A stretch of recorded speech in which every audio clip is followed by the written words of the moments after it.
You know what? On that note, Jamie, let me talk to you about what is the number one characteristic that I respect in people. You can Yes. be awesome, you can be famous, you can be a speaker, you can be published, but the number one thing that I respect in people is responsiveness. Somebody reaches out to you, Yes. you need to be responsive.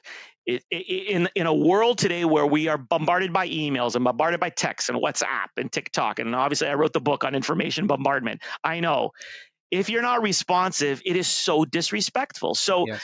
thank you, Jamie, for saying that, because that's my rule of thumb, man. I don't care where you are in the world. You need to respond to people. Even to say, I don't have the answer yet, Jamie. Give me a day, give me 2 days. I'll get the answer to you.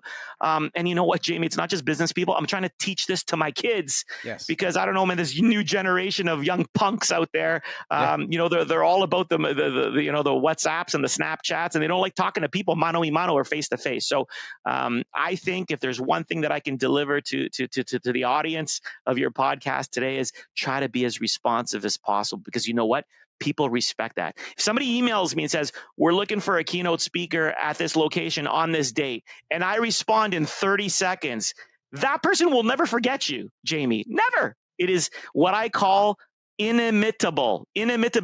It makes me different. You can't copy it if you're too slow and I'm faster than you, right? So responsiveness is important. I respect that.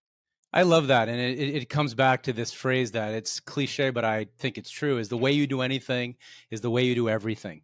So I Yeah. saw that in you. And I also think it's directly connected with time. Like, for example, this podcast, we set it for 2:30 p.m.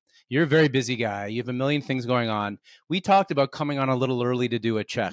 You were on at 2:20. So I love that coming from you: reliability, responsiveness. And what I'm bringing to it is also those who do those little things obviously are the ones who value the relationship on some level. So Yeah. thank you. You probably talk about strategies to test and what that means. Can you briefly just give a 30-second overview, like the bigger picture about what do you mean by testing this part with leads? Yeah. So we call it an A/B split test. For anybody that's not familiar with that, what we do is, and this could be a subject line, it could be an email content. In this case, it's a landing page with two different offers. So you have, and your email software will do this for you. And so the traffic coming through gets split between two pages. You've got your original page, which becomes the control page, and then your test page. And usually you'll split 50-50, and then you run it for long enough to get reliable data. So maybe might be a few hundred impressions on each. But eventually it'll stabilize and you'll get a picture of which one is converting best. And once you've done that, you can shut down the one that's not converting so well and keep the other one. You could then do the same process again. So the new improved page, that becomes the control. You try a different one. Obviously, this is an iterative process and it can take time to do. It depends. If you've got tons of traffic coming through, you can do it a lot faster. If your traffic's coming through more slowly, it might take you a week, it might take you a month to test each page. So it's going to, that part, how long it takes is a sort of how long is a piece of string question, but that's basically it. You have two versions.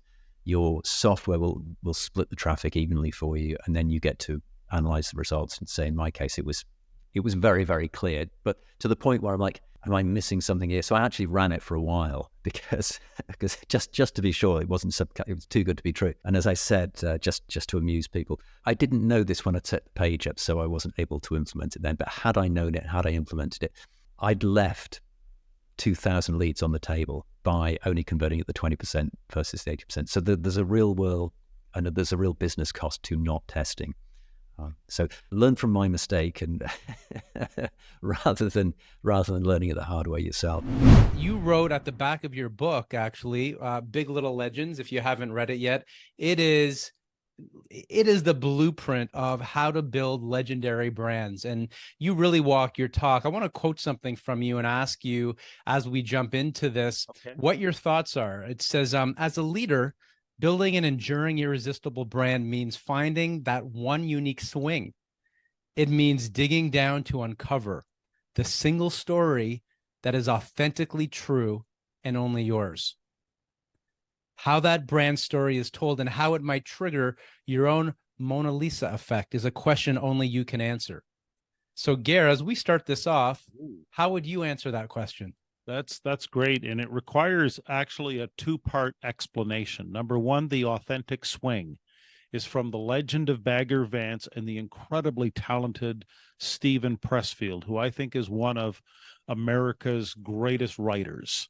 So Pressfield wrote The Legend of Bagger Vance, turned into a movie with Matt Damon and Will Smith, and the key piece was the authentic swing, which is to say every single golfer, regardless of their ability, has their own authentic swing. It's as unique as a snowflake, a thumbprint, a signature, which is what you do, Jamie.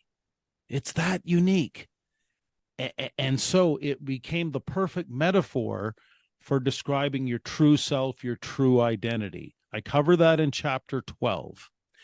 And what we have seen for decades now in our study of how legendary brands are created is that why are there so few?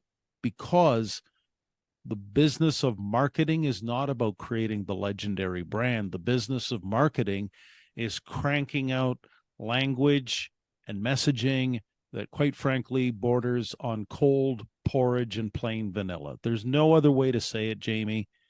And I know that ruffles a lot of marketing feathers, but until you step into your authentic swing, best in the world, Apple, Nike, Patagonia. They're best in the world at this. But Big Little Legends was about the small to medium-sized companies that can also step into their authentic swing and create, second part of the answer, what we call the Mona Lisa effect. What is the most famous painting in the world? 99.9% of any audience will say, well, it's that painting in Paris. And we'll ask, well, why? Why do more than 10 million people a year flock to the Louvre and pay upwards of $40 a head just to go stare at this 30 by 21 portrait protected by bulletproof glass? Why? Nobody really knows deep down of how that phenomena was even created. And yet through the course of the book and the 12 chapters, as you know, we can actually pinpoint the day when the legend was created. And not surprisingly, it's the same thing. Apple, Nike, Patagonia, every brand we've researched, every legend we've researched also has the day when the world tilted on its axis and it was never the same again. And the Mona Lisa effect, as you know, is our shorthand for describing how do you make the market come to you like that famous painting in Paris. How do you see being different is the better way to be better?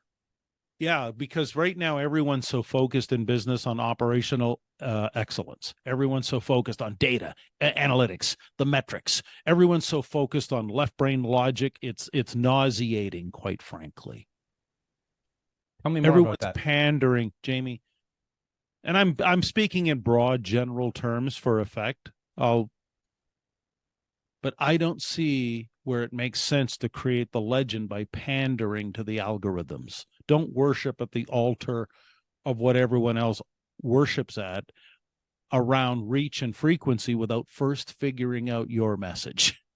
Do you have an actual message to share that stands apart from everybody else? And I can say that from the point of view of someone who has studied close to, I'm not there yet, but I've studied close to 10,000 websites. And when I go to websites and I go to home pages or LinkedIn profiles, I see the same vanilla language of business speak, corporate speak, marketing speak about synergistic solutions and win-win scenarios and core values of honesty, integrity, and transparency, and how we aspire to the highest level of superior customer service for all of our stakeholders. Well, that's not how humans actually communicate, is it? It's one big professional facade. It's pretentious. It's out of step. And more people, not a lot, but more and more people are starting to recognize, hey, authenticity's got to be more than just a buzzword. Do I actually have a point of view and something to say and something to offer that nobody else does? But as you're saying it, I wonder if the L is the like, that's the confident piece. And so I feel better just doing that as opposed to like the rest of the name, because there's a lot in there. Well, you feel confident about what you've created, but there's something about that last name that happened in the past, and that's why I'm repeating it, that is not allowing what you've created to fully embrace it. It could be comparison being the thief of joy, comparing still to your sister. It could be still listening to something that someone said in the past, and it could be in the more recent past, that made you question yourself, even though their energy or their ideas were a projection of their own problems, their own shit. It's how do you, moving forward, build momentum and embrace the leadership that you espouse, but actually believe that you're the leader that other people see you as.